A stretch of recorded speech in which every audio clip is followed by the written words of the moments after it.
Sí. Buenas tardes a todos. Bienvenidos a esta segunda jornada de este maravilloso certamen Conoce a tus escritores que ha organizado la Concejalía de Cultura del Ayuntamiento de Boadilla del Monte. Hace 2 días teníamos con nosotros a Carmen Posadas, una gran mujer, una gran escritora, y hoy tenemos pues a Juan Eslava Galán, que sinceramente les confieso que el estar a su lado me estoy haciendo muy chiquitito, porque Juan, aparte de ser una grandísima persona, es un maravilloso escritor y es una de las personas que más contribuye a engrandecer este país llamado España. Juan, muy buenas tardes. Buenas tardes. Bienvenido a Boadilla del Monte, bienvenido a tu casa. Estoy encantado de estar aquí. Muchas gracias. Juan, hijo de olivareros, con lo cual sabes lo que es la recogida de la aceituna, el sacrificio de la familia para que los hijos estudien. Yo nací en una fábrica de aceite y hasta los 10 años viví en una fábrica de aceite. La fábrica de aceite funcionaba entonces, ahora todo ha cambiado mucho con la nueva mecanización, pero entonces una fábrica de aceite funcionaba desde noviembre hasta marzo. Y había mucha vida, mucha bullanga. Entonces, en marzo se acababa hasta el siguiente noviembre y claro, era todo un mundo para un niño aquello, estar, decir, deambular por aquellos sitios tan grandes, tan, en una fábrica, pues, y efectivamente esos son mi Magdalena de Proust es el olor de la mezcla que se está molturando para sacar el aceite. Ahora las fábricas de aceite son una especie de laboratorio donde hay un señor con un mono impoluto, no hay ni una mala mancha ni nada, y yo todavía cuando voy a mi pueblo, voy a la fábrica de aceite, abro una de las compuertas y meto la cabeza para aspirar el olor ese que es mi Magdalena de Proust, el olor de mi infancia. Esos años que pasaste, naciste en Arjona, en uno de los pueblos más bonitos de Jaén, esos 10 años, ¿qué te aportaron? Pues siempre se dice, y no es un tópico, la patria de uno es la infancia, y fue una infancia muy feliz. Después, digamos que cuando ya te tienes que enfrentar a la vida, pues hay periodos de felicidad y otros de infelicidad, pero yo fui un niño bastante feliz en el pueblo, ¿no? Y todavía tengo un arraigo con el campo, porque mi familia era de campesinos, olivareros, sigo teniendo ese arraigo. Digamos que he tenido la suerte de pertenecer a 2 culturas. La cultura campesina de entonces, que prácticamente era todavía neolítica, y la cultura ciudadana, porque después he vivido en el extranjero, he viajado, es decir, y he tenido esa suerte, ¿no? La gente joven que nos está escuchando no se puede hacer una idea hasta qué punto eran 2 Españas. la España de los campesinos y la España de la ciudad, ¿no? En la época en que no había tele, a veces no había luz eléctrica en muchos pueblos, o no había agua corriente, es decir, que era un mundo completamente distinto. Y bueno, digamos que mis raíces están en ese mundo. Un mundo de gente recia, un mundo de gente, perdón, que con muy poquito era feliz. Como yo digo muchas veces, yo que también soy de pueblo y siempre presumo de ello, gente que comía en una sartén, todos como yo, una cuchara y para detrás. Y eso demostraba la unión y la fortaleza de la familia, de que todo el mundo iba a una y luchaba por un futuro. Absolutamente otro mundo. Yo todavía conservo ciertos rituales. Por ejemplo, el primer día que llueve, en mi casa se comen migas. Y el día de los santos, el día de los difuntos, en mi casa se comen gachas, que son comidas rituales de entonces, ¿no? Ya eso obviamente ya se ha perdido, ¿no? Pero yo todavía conservo eso, me gusta conservarlo. Y sales de Arjona y te vas a Jaén, donde estudias el bachillerato y donde, por decirlo de alguna forma, te acabas de formar y acabas de asentar las bases de lo que va a ser tu futuro. Jaén es una ciudad que no sé si ustedes la conocen o no, pero yo les invito a que, igual que Arjona, tenemos un país increíble, unos pueblos maravillosos, pero Jaén es una ciudad, la gran desconocida de Andalucía, que tiene una catedral preciosa, que tiene unos baños árabes increíbles. Los mayores de España. Y llegas a Jaén, y cuando llegas al pueblo a Jaén, ¿qué te encuentras? ¿Qué sientes cuando llegas aquí? Bueno, pues ese cambio tremendo, ¿no? Es decir, lo primero que me llamó la atención en Jaén era que había luces de neón, por ejemplo, ¿no? Y el ascensor para mí fue un descubrimiento. La primera vez que encontré un ascensor en Jaén, me pasé toda la mañana subiendo y bajando, ¿no? O sea que era otro mundo. No puedo decir que me fuera muy bien porque en Jaén había 2 colegios de pago y un instituto, ¿no? Entonces me expulsaron de los 3 sitios. Es decir, fui un alumno problemático. Después, sin embargo, me corregí y en la carrera saqué gran cantidad de sobresalientes y matrículas, ¿no? Pero el bachillerato fue absolutamente desastroso.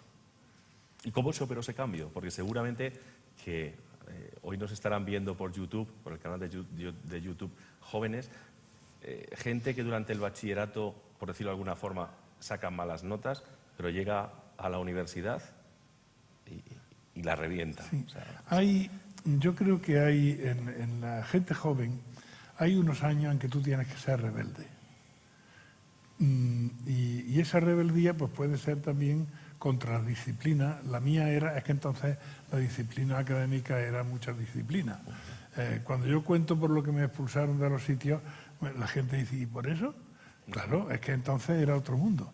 Y efectivamente, y llega un momento en que tú maduras lo suficiente para darte cuenta de que, oye, la vida es otra cosa, ¿no? Y entonces, bueno, pues en mí fue una cosa espontánea. Y en mucha gente también de mi generación, ¿no? Que de ser un gamberrete pasa a ser una persona normal, a integrarte, ¿no? Otros no se integran y ya sabes, pasan a sueldo del Estado en la cárcel, ¿no? Hasta que viven del Estado, hasta que pueden vivir de los hijos, ¿no? Y estudiaste Filosofía y Letras en otra de las ciudades más bonitas del mundo, que es Granada. Y después de Granada te vas a Inglaterra.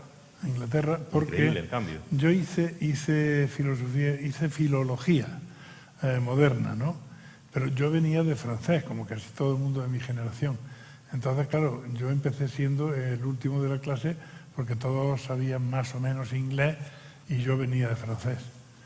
Pero con mucho ahínco y con muchos codos, sí, en 5 años conseguí ser, de no saber inglés, a ser catedrático de inglés. Tremendo. En esos 5 años no escribí nada, me lo propuse, no escribir. Y solo leí en inglés. Y solo veía la tele en inglés, es decir, una especie de obsesión, ¿no? ¿Qué te aportó Inglaterra? Mucho, muchísimo. Yo no escribiría como escribo ahora sin haber pasado por Inglaterra y por la literatura inglesa. Y yo tengo un sentimiento ambivalente con Inglaterra, ¿no? Por una parte, soy consciente de que son unos hijos de su madre. Hijos de la Gran Bretaña. Son hijos de la Gran Bretaña, porque estudio historia y tal, y sé que no nos ha ido muy bien con ellos. Y bueno, no tenemos más que ver cómo se salen del Brexit, se llevan las vacunas, en fin, ellos son así. Pero por otra parte tienen muchas cosas admirables. Entonces esas cosas admirables yo he procurado aprender de ellas, ¿no? El tesón, el ser realista, todo eso. ¿Y por qué empiezas a escribir? Pues no lo sé, yo empecé como con 13 años sería, ¿no? Y realmente una vez, esa pregunta se le hicieron una vez a Milán Kundera. Le dijeron, ¿y usted por qué empezó a escribir? Y él dijo lo que yo voy a decir ahora, o sea que lo imito. No lo sé, lo único que sé es que era un niño muy embustero. Entonces, pues no sé por qué empieza uno a escribir. La verdad, yo empecé a escribir poesía como todo el mundo. En la vida de los escritores hay un cursus honorum, como en los romanos, para ascender, ¿no? Uno empieza haciendo poesía adolescente porque te enamoras de una chica y piensas que eres muy desgraciado, todo esto, ¿no? Y empiezas a escribir poesía. Luego de ahí pasas a escribir cuentos. Una vez te sale un cuento demasiado largo que es una novela corta, y de la novela corta pasa a la novela. Hay también una definición de novelista. El novelista es el poeta que quiere ganar dinero. Pues por eso se escribe. Y cuando empiezas a escribir, ¿quién fue tu principal crítico o crítica a la que le dabas esos cuentos, esa poesía o esos relatos cortos para que los revisara?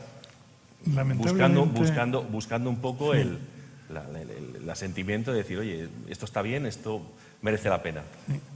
Lamentablemente yo no he tenido muy buenos mentores, o no he tenido mentores. He tenido que aprender, digamos, por mi cuenta. Por eso, y ahora recibo a veces muchos mails, ya cartas no existen, ¿no? Pero mails de gente que me pide consejo, yo siempre doy consejo. Es decir, yo intento orientar a la gente que empieza a escribir porque yo no tuve quien me orientara a mí. Yo aprendí, digamos, pues más o menos espontáneamente, leyendo muchas cosas absurdas, no leyendo las cosas principales y tal, ¿no? Pero ya con el tiempo, ya cuando has escrito más de 100 libros, ya vas desarrollando cierta técnica para escribirlos, ¿no? Pero la verdad es que yo no tuve mucha gente que me orientara. Y empezaste a escribir, supongo, que en una máquina de escribir, una vieja Olivetti o similar, porque ahora con los ordenadores es muy fácil escribir. Sí. Pero entonces con aquellas Olivetti... Sí, efectivamente. Yo el primer dinero así medio decente que gané, yo empecé cuando estaba en el bachillerato, empecé a escribir en el periódico local y me pagaban. Entonces recuerdo que el sueldo que me daban en mi casa era 50 pesetas a la semana. Para la gente joven no vayan a creerse que equivale a 50 euros, ¿eh? 50 pesetas es menos de 1 euro. Y sin embargo, en el periódico llegaba algunos meses, yo escribía mucho en el periódico, algunos meses ganaba 200 pesetas, con lo cual era el rey del mambo. Para mis compañeros y eso, estupendamente, ¿no?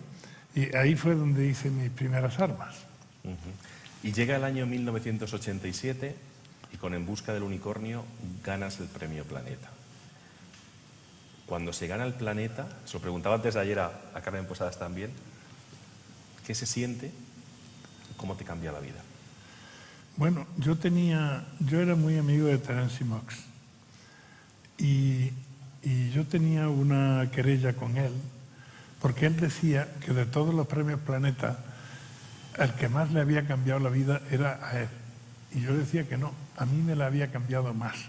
Él me decía, yo estaba en tratamiento psiquiátrico y de pronto al día siguiente lo que tenía era una euforia que ya tuve que prescindir de todo. Es decir, que era... a mí me la ha cambiado sin duda alguna más.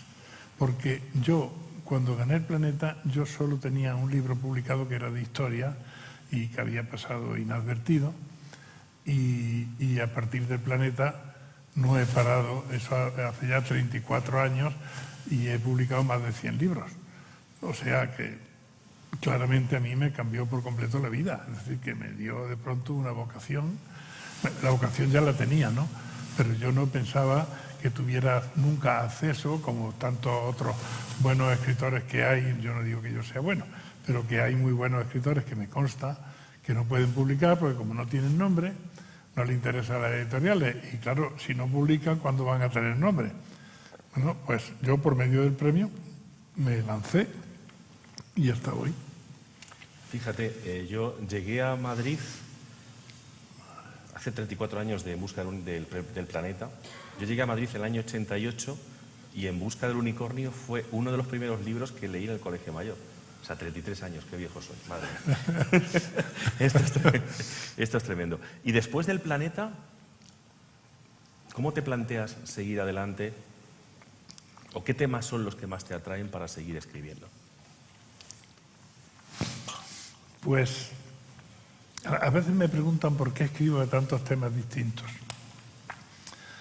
Yo en realidad tengo vocación de estudioso o de estudiante. Yo lo que quiero es aprender cosas que me llaman la atención. Entonces, el mejor modo de aprender de algo que te llama la atención es escribir un libro. A lo mejor, hombre, hay que tener cierta idea y cierta afición por el tema que vas a tratar.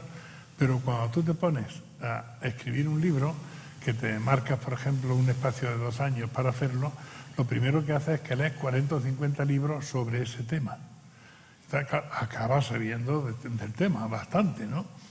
Y es un modo de aprender haciendo fichas, tal, desarrollas tu técnica, es un modo de aprender de algo que te llamaba la atención y que te gustaba, ¿no?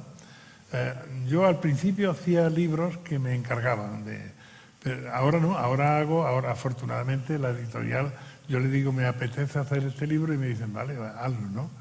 Al principio lo hacía, digamos, lo que le interesaba a la editorial. Y recuerdo en una ocasión, yo había escrito un par de cosas de los templarios y en una ocasión el muy llorado doctor Vallejo Nájera le habían encargado una colección de libros en la editorial Temas de Hoy. Y me dijo, Juan, ¿tú te atreverías a hacer un libro sobre los templarios para esta colección? Le dije, mira, es que de los templarios estoy ya un poco harto, ¿no? Todo el mundo con los templarios. ¿Por qué no me das la lista de los títulos? Y yo veo algo que me interese. Vale, me dio la lista y había un título que era Verdugos y torturadores. Yo de eso no sabía absolutamente nada, lo que sabe cualquiera, ¿no? Pero dije, mira, escogí el tema y, bueno, pues ahora mismo yo, en fin, aunque sea falsa modestia, quizá no haya nadie que sepa tanto de cómo se aplica el garrote, cómo se desmonta, cómo se monta, como yo, en el mundo, porque el garrote es típicamente español, ¿no? Bueno, pues para hacer ese libro visité las distintas audiencias españolas, vi los garrotes que había, los fotografié, los medí, todas esas cosas, a cada uno sirviendo del tema. La Edad Media te apasiona. ¿Por qué? Sí. A mí también, ¿eh? He de reconocerlo, que es una de las épocas históricas de España que más me gusta. ¿Por qué? Bueno, en la Edad Media hay todo. Por una parte hay romance, es decir, ahí son gente muy apasionada en el amor. Luego está la cosa caballeresca, ¿no? Que tiene mucho de literatura, pero también tiene mucho de historia. Y luego la historia es estupenda, la historia medieval, si nos centramos en la que estamos en España, o en España se llamaba entonces, o al-Ándalus, la parte de los moros, pues es interesante porque vemos que los moros invaden España y la toman entera. Y entonces era España, era un reino visigodo. La toman entera en cuestión de 10 años y los cristianos tardan 8 siglos en recuperarla, pero siempre tienen la idea de que la tienen que recuperar. Y entonces, bueno, ver ese pulso que hay entre uno y otro es apasionante, viendo luego las figuras históricas que va dando, ¿no? De reyes, de caudillos, etcétera. Es un tema apasionante. De los personajes de aquella época, ¿hay alguno que te llame poderosamente la atención y con el cual te gustaría, si hubiese una máquina del tiempo, volver y en vez de estar sentado aquí esta tarde conmigo, estar con él hablando? Muchos. Pero no es de esa época quizá, ¿no? Pero si yo pudiera volver en el tiempo y conocer a uno, me encantaría conocer a Jesucristo. Yo soy agnóstico, o sea que no soy un capellita, pero tenía que ser interesante conocer lo que realmente era, ¿no? Pero si nos ponemos con la Edad Media, me apasiona Isabel la Católica, por su inteligencia y por su discreto uso de la maldad. Y apasionante. Y otro apasionante también es Fernando III. Fernando III, que conquista todo el valle de Guadalquivir, y si no se muere hubiera seguido conquistando Marruecos. Es otro también apasionante, porque es un nombre, bueno, dicen que es santo y probablemente lo sea, pero era un hombre que era muy castellano en el sentido de saber aplicar el esfuerzo adecuado a una empresa. Cuando empieza la conquista de Andalucía, lo primero que hace es que llega a una de las primeras ciudades a las que llega, en la provincia de Córdoba, y como se resisten, tiene que asaltarla, que eso salía caro, asaltar una ciudad que estaba murada, y lo que hace es que pasa a cuchillo a todo el mundo. Y entonces, en la siguiente ciudad donde fue, ya no se resistieron. Y él, bueno, se portó bien con la gente. Es decir, salí, tengo que conquistar esto, pero tal, ¿no? Entonces, un hombre en ese sentido dice, bueno, ¿y la crueldad primera? Sí, la crueldad primera fue para ahorrar sangre a unos y a otros, ¿no? Entonces, bueno, es apasionante como individuo.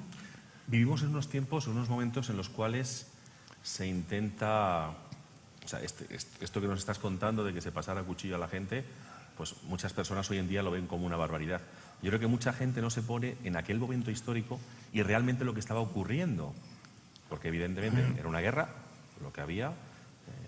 Yo no quiero que muera nadie, pero evidentemente en una guerra pues mueren de ambos bandos. Y se critica y se intenta muchas veces el reinventar la historia. Y a mí eso me molesta, porque lo que fue, fue. Para bien y para mal. Por eso España es hoy lo que es. ¿Qué opinas tú de esto? Pues, completamente de acuerdo. Un defecto que existe ahora es intentar proyectar el presente en el pasado. Intentan hacernos creer que hay feministas en el siglo XIII. ¿Cómo va a haber feministas? No hay feministas. La mujer tiene el papel que tiene entonces, que es un papel absolutamente lamentable, y ya está, ¿no? Es decir, que intentamos proyectar el pensamiento presente, proyectarlo en el pasado. Es absurdo. El pasado hay que juzgarlo con arreglo a los parámetros de esa época, cómo ellos pensaban, lo que era bueno, lo que era malo, etcétera, ¿no? Sí, ese es uno de los grandes defectos que tiene nuestro tiempo, ¿no? Que es desconocimiento de la historia, ¿no? Y luego el otro gran defecto es quizá también estamos incurriendo de vez en cuando en un complejo, en buenismo quizá, porque tenemos el complejo, como fuimos tan malos en aquel momento, nuestros abuelos fueron tan malos, nosotros tenemos ahora que pasarnos de buenos y darle a ciertas personas cosas que ellos no nos darían a nosotros, ¿no? Es un poco tonto, absurdo, ¿no? Efectivamente, la historia se manipula con gran facilidad porque se desconoce. Lo del buenismo a mí es algo que me llama mucho la atención y se intenta clasificar en buenos y malos. Mi abuelo, lo digo muchas veces en mi programa de radio, mi abuelo nació en un pueblecito de la provincia de Ciudad Real y con 5 años estaba cuidando cabras en un monte él solo y tuvo que luchar en una guerra civil en un bando por el hecho de nacer o residir en aquel sitio. No había ni buenos ni malos, había lo que había. Desgraciadamente sufrió muchísimas personas, murió mucha gente, pero es historia. Y creo que no debemos reinventar ni reescribir la Fíjate historia. una cosa, la gente no tiene en cuenta una cosa. La guerra civil comenzó en África el 17 de julio. El 23 ya se habían constituido las dos Españas que iban a marcar el principio de la guerra. Entonces, si a ti te tocaba, si tú eras de derechas y te tocaba en la otra parte por una cuestión geográfica, pues tenías rápidamente que hacerte el progre. Y al contrario. Por ejemplo, a Manuel Machado siempre se habla de Antonio. Manuel no, porque era facha. Bueno, Manuel era más liberal que Antonio. Pero el hombre estaba en Segovia visitando a una tía de su mujer que era monja cuando estalló la guerra. Le cogió con los nacionales. Y claro, el hombre, como no le llegaba la camisa al cuerpo, porque sabían que era más bien tirando a izquierda, lo primero que hizo fue hacerle un soneto a Franco. Bueno, pues el caso de este hombre se puede multiplicar por mucha otra gente. Mucha otra gente que tenías que ser del bando donde te había tocado, ¿no? Esa tercera España parece que no la tenemos en cuenta, ¿no? Ni efectivamente. Y luego tampoco tenemos en cuenta otra cosa. La guerra fue lo que fue, con sombras y luces, digamos, en cada parte. Claro, yo comprendo, en los 40 años de franquismo ha habido mucho machaqueo de propaganda del bando vencedor, ¿no? Pero es que ahora lo hemos sucedido por otro machaqueo del bando que perdió la guerra, como si esto se pudiera darle la vuelta al reloj y ganarla, ¿no? Obviamente absurdo, ¿no? Pero sí, efectivamente, esa es la manipulación de la historia. Vamos a cambiar de tercio. Los escépticos. ¿Por qué la serie de los escépticos? Ya se ha escrito muchísimos. España para escépticos, la Guerra Mundial para escépticos, la Biblia para escépticos. ¿Quiénes son los escépticos? Que seguro que las personas que están con nosotros esta tarde aquí o los que nos están viendo por YouTube se lo preguntan. Sí, bueno, el escéptico es el que se resiste a creer las cosas que le explican así de primera mano. Es decir, tiene mucho prestigio la letra impresa. El escéptico es el que dice, bueno, sí, yo voy a leer esto y tal, pero con mis reservas, ¿no? Vamos a ver si yo estoy de acuerdo o no estoy de acuerdo con esto. Cuando yo escribo para escépticos, que es lo que intento ser, yo tengo en cuenta siempre, no mi pensamiento, yo tengo mi pensamiento respecto a la historia, obviamente, lo que estoy escribiendo, sino que también digo lo que dicen otros con los que yo no estoy de acuerdo, para que el lector pueda sacar sus propias consecuencias. Es decir, no intento llevarme al huerto al lector, sino que, bueno, el historiador siempre intenta demostrarle al lector que es ecuánime. Ecuánime no hay nadie en el mundo, no se puede ser ecuánime. Y la historia, efectivamente, es una ciencia, porque tiene un sistema científico, tiene una serie de procedimientos que son científicos, pero también es un arte, porque luego depende del que la escribe y del pensamiento del que la escribe, obviamente, ¿no? Por eso, si nos damos cuenta, cada generación corrige la historia que ha escrito la generación anterior. Es decir, cuando tú eres un penene en una facultad, tú tienes que asumir lo que dice el catedrático de determinados hechos históricos. Ahora, en el momento en que tú ya eres catedrático, te vengas llevándole la contraria a tu maestro, ¿no? Cada uno asesina a su maestro. Por eso la historia va por generaciones, ¿no? Porque es un arte, no es una ciencia exacta. Y de los maestros de la historia, de esos historiadores, ¿cuáles son los que más te han influido a ti? Pues yo en eso yo tengo muchas y muy amplias lecturas, ¿no? Intento ir siempre a las fuentes y luego intento obviamente ir también a los que han estudiado las fuentes porque me iluminan, porque han tenido acceso a más cosas que yo, ¿no? Son muchos los historiadores que yo leo mucha historia extranjera. Por eso sé, historia extranjera quiero decir también historia de España, pero escrita por extranjeros. Por eso sé que no hay que aburrir Aquí en España hay una cierta tendencia, en el mundo académico, hay una cierta tendencia a aburrir a las ovejas. Es decir, escriben pensando en lo que va a pensar el colega de la otra facultad o de la otra universidad cuando lea esto que estoy escribiendo, ¿no?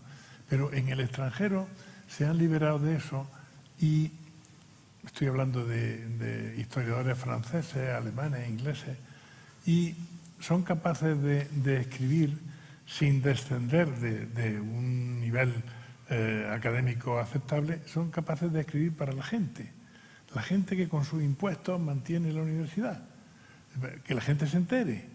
Y entonces, yo recuerdo una vez tuve una polémica con un ilustre catedrático que decía que, en fin, que él no podía escribir así, sí, él tenía que escribir al nivel en que él escribía, él no podía descender de nivel. Y él era muy admirador de un historiador francés. Y me dijo, precisamente, hace poco estuve en París y el taxista iba leyendo un libro de Vic. Y le dije, ¿y usted se imagina un libro suyo leído por un taxista? No, ahí ya lo había cogido. No, evidentemente. Bueno, pues hay que escribir para la gente. Y luego hay otra cosa que está muy presente en tu obra, es Jaén, es el Guadalquivir, es tu tierra, son tus olivos. Es el escribir sobre tu tierra es una forma de devolver a aquella gente que durante tus primeros 10 años estuvo contigo, te enseñó, seguro que alguna vez te mostraron cómo coger un trozo de pan blanco de tu tierra y mojarlo en ese aceite, en aquellos cántaros de aquella almazara donde te criaste. Sí, claro, la infancia de uno es su vida, pero aparte de eso yo siento que uno, si es agradecido, uno debe arrimarle también el ascua a la sardina de su tierra. La gente pasa de largo por Jaén y nadie se para allí. Sí, pasa de largo porque no hay más remedio, ¿no? Como la definición de los que hacen los tuaregs del desierto, ¿no? Dicen, hay una extensión que sirve para cruzarla. Pues Jaén sirve para cruzarlo. Y yo he intentado, dentro de mi modestia, que la gente se detenga un poco en Jaén, porque hay cosas muy interesantes que ver y cosas muy interesantes que comer, etcétera, ¿no? Entonces, bueno, ese es mi empeño también, ¿no? Decía Tolstoy, que si describes tu aldea, estás describiendo el mundo. Así que si tú describes lo que mejor conoces, tú estás describiendo, haciendo una obra universal. Mi paisano Muñoz Molina, por ejemplo, tiene muchas raíces en la Sierra Mágina, ¿no? Bueno, pues él hace obras de repercusión mundial sobre el alma humana, hablando de su experiencia allí provincial, en Úbeda. Has escrito también de gastronomía y de sexo. Son mis dos grandes aficiones. Ya me queda la de la gastronomía. Y ya para ir terminando, ¿por qué el seudónimo de Nicholas Wilcox? Pues porque yo siempre he sido un lector, como digo, muy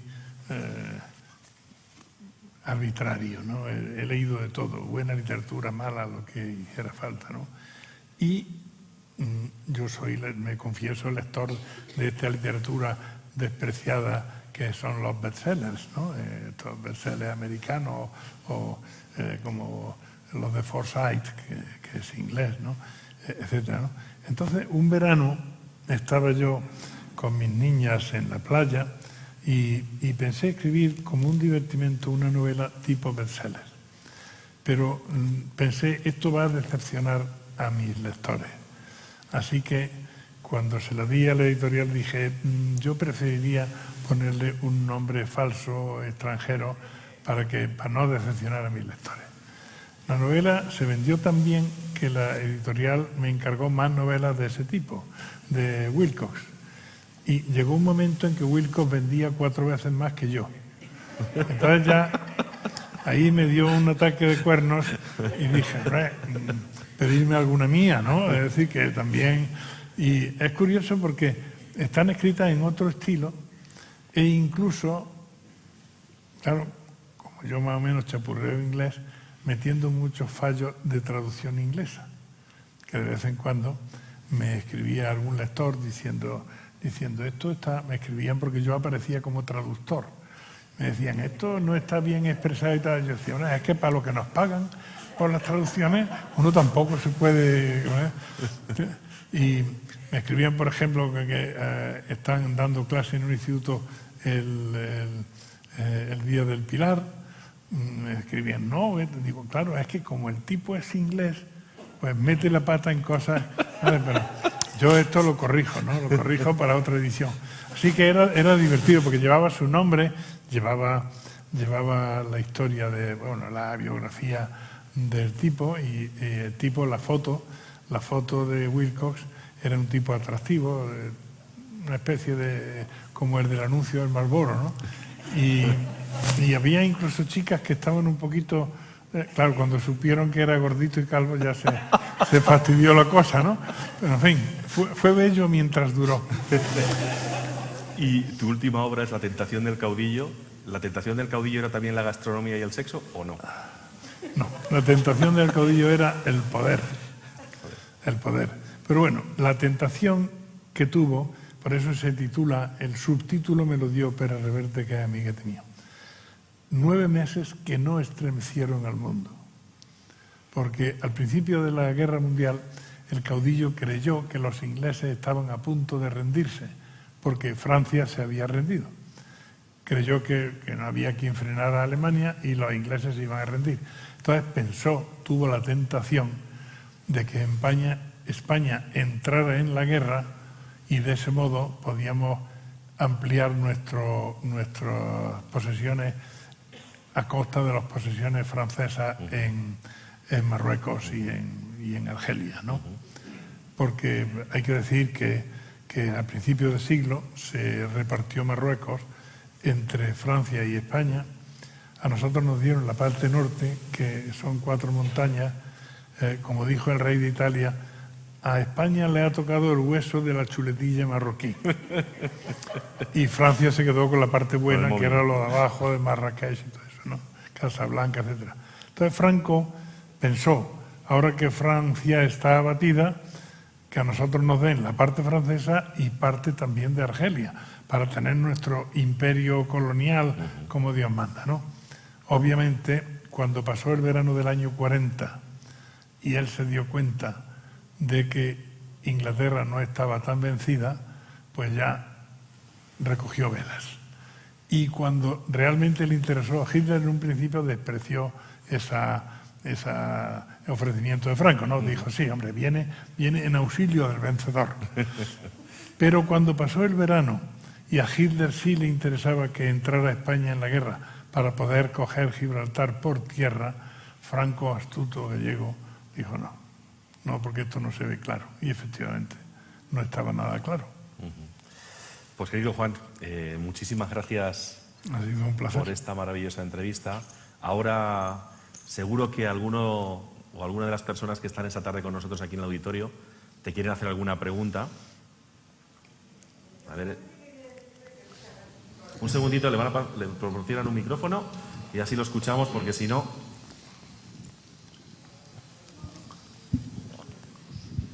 No, yo le quería dar las gracias por venir a Boadilla. Y justamente ahora que estaba hablando de la Segunda Guerra Mundial, yo leí el libro y la verdad es que me gustó mucho porque el tono era muy distendido y eso es lo que y lo entendía muy bien, como supongo que sería su intención. Es esa realmente la intención, ¿no? O sea, hacer que una guerra mundial tan tremenda como fue aquella, pues uno pasara por encima como si, y además lo entendiera efectivamente porque... Claro, porque no hay que complicar innecesariamente las cosas se pueden contar con sencillez. Yo siempre tengo en cuenta una cosa, algunos de ustedes recordarán, algunos de ustedes tienen que ser ya muy mayores para recordarlo, pero había un escritor catalán, con la edad se le pasan a uno los nombres. Si me acuerdo lo diré. Famoso escritor catalán de los años 40. Entonces los escritores realmente famosos no escribían a mano, tenían una secretaria y le dictaban. Y este hombre le dictaba los artículos que aparecían en ABC, se los dictaba a la secretaria. Y cuando acababa de dictarle el artículo, decía: ¿se entiende bien, señorita? Y así sí, se entiende muy bien. Y entonces él decía: oscurezcámoslo. Y le daba otra vuelta oscureciéndolo, ¿no? Yo procuro no oscurecer, sino más bien aclarar las cosas, ¿no? Por eso intento que, aunque el tema sea un poquito tremebundo como el de la guerra, intento poner dos cosas. Una, claridad. Y otra, poner humor también, porque ya sé que muchas veces contando una guerra es difícil poner humor, ¿no? Pero a veces se dan detalles de humor que conviene recogerlos en el libro, ¿no? Ahora me estoy acordando en una novela mía, La mula, que también la pasaron al cine. La mula, que es la biografía de mi padre en la guerra. Mi padre empezó, como era de Jaén, empezó a hacer la guerra en el bando republicano. Pero en cuanto pudo, se pasó al bando nacional porque él era de derechas. Y él me contaba que en una ocasión, en la Navidad del año 39, siempre se dice que la última batalla de la guerra fue la del Ebro, no es cierto. La última batalla fue la de Valsequillo, que empezó el 5 de enero del año 39 en el norte de la provincia de Córdoba. Allí estaba mi padre. Y en plena batalla se oye silbar un obús, se tiran al suelo. El día de antes le habían regalado una botella de coñac a cada uno, como regalo de Navidad, ¿no? Y entonces su compañero se tira al suelo y en el suelo se nota algo húmedo. Y dice: Dios mío, que sea sangre. Porque pensó que no se haya roto la botella, que sea sangre. Bueno, un detalle de humor. En una situación de guerra, bueno, pues bien, entonces yo escojo también estas cosas para darle un poquito de fin de alegría al tema, ¿no? Muchas gracias. ¿Más preguntas? A ver.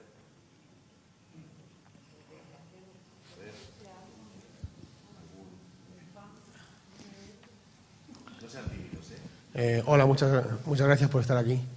En La tentación del caudillo, ¿el alférez traductor existe?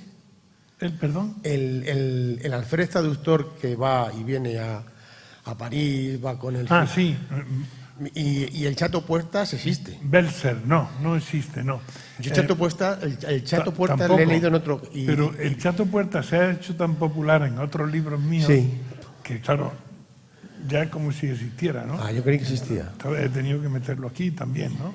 Pero es porque es decir, de todos mis personajes, el que más admiradores tiene es el Chato Puertas, que es un perfecto sinvergüenza. Sí, es un golfo. Pero claro, es un perfecto sinvergüenza a la española. Y entonces no existen, ¿no? Es decir, en ese libro, el fondo histórico, cuando se ven las conversaciones de Franco y todo esto, todo eso es cierto y está basado, Sí. sobre todo está basado en las notas del archivo Varela, que era uno de los generales de Franco, un tío inteligente, bilaureado, y en su archivo este hombre lo escribía todo y está todo lo que él vivió en aquellos meses, y es una cosa fundamental. Pero claro, para explicar esa historia y que no fuera pesada, yo he metido un montón de personajes que me lo he inventado yo. Entonces, por ejemplo, esta es una invención mía, ¿no? Vitorita también no existe. Vitorita, la querida del Chato Puertas. No, tampoco, obviamente, Vitorita sí, pero tampoco. La historia que cuenta ahí de que era parte de la Checa de Vallecas, eso... No, pero sí hay una parte histórica ahí. A Vitorita la acusan y por eso la condenan a muerte, lo que pasa es que se va a salvar. La condenan a muerte porque ha participado en el asesinato del Tren de la Muerte. Sí. Bueno, pues esa página donde se cuenta el documento judicial de la investigación del tren de la muerte, esas páginas no son mías, son directamente las páginas cogidas del auto judicial. Claro, es que viene muy bien, viene muy bien estructurado. Que es absolutamente terrible lo que cuentan, ¿no? Lo que cuentan es terrible, pero es cierto. Así que de vez en cuando yo cojo una cosa de la historia que está absolutamente comprobada, que es un documento, y lo inserto ahí, aunque parezca que me lo estoy inventando yo. Muchas gracias. ¿Más preguntas? Pues la última la voy a hacer yo. El otro día le preguntaba a Carmen Posadas cuál era su nuevo proyecto. ¿Cuál es tu nuevo proyecto? ¿Estás ya trabajando en algo nuevo? ¿Nos vas a sorprender pronto? Sí. El problema que yo tengo con los libros, cuando me hacen una entrevista sobre mi último libro, normalmente ya he escrito otros 3 después. Y a veces, como borro la pizarra cada vez que acabo un libro, a veces tengo que ponerme a recordar a ver de qué me están preguntando porque no caigo inmediatamente, ¿no? Bueno, desde mi último libro ha sido La Biblia contada para escépticos. Desde la publicación de ese libro hace un año he escrito otros 3. El próximo, que va a ser mi libro más grueso, porque tendrá cerca de 1000 páginas, saldrá en otoño, no sé cuándo, pero en otoño, y se va a titular, digo ya sé el título, porque los títulos normalmente no los pongo yo, me aconsejan, algunas veces los pongo yo, pero casi siempre me dicen títulos mejores en la editorial. Pero este lo puse yo. Enciclopedia nazi para escépticos. Y estoy más orgulloso de las fotografías que he encontrado en archivos internacionales, etcétera, sobre todo en los rusos, fotografías espectaculares, más orgulloso de las fotos que de los textos, que bueno, son míos y he procurado hacerlo lo mejor posible, ¿no? Pues ese será el próximo. Pero ya tengo preparado otro sobre la Reconquista, que estoy haciéndolo ahora, pero casi hecho, y otro que es el complemento del de la Biblia para escépticos, que será un viaje a Tierra Santa, que es el Evangelio. Qué bueno. Así que... Pues querido Juan Eslava Galán, la provincia de España que más castillos tiene, que no sé si la gente lo sabe, es Jaén. Otro de esos castillos, quiero que sepas... Perdón, ahora que no nos oye nadie, posiblemente sea Burgos. ¿Burgos? Sí, pero yo nací en Jaén. Antara, por eso te lo digo. Uno de esos castillos, otro más, eres tú. Y te quiero dar las gracias en nombre de las personas que nos acompañan esta tarde y de toda la gente que nos está viendo por YouTube, por todo lo que has dado, por lo que das y darás por este país que se llama España. Muchas gracias. Muchas gracias.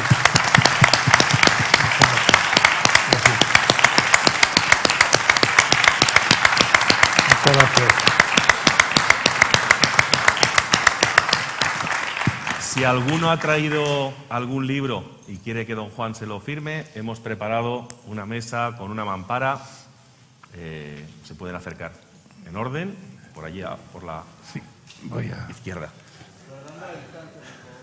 ¿Te dejo un boli, Juan? He traído yo. Creo que tengo ¿Llevas aquí. tú? Si Sí. no te llevo yo uno. Ah, genial. Sí, tengo aquí.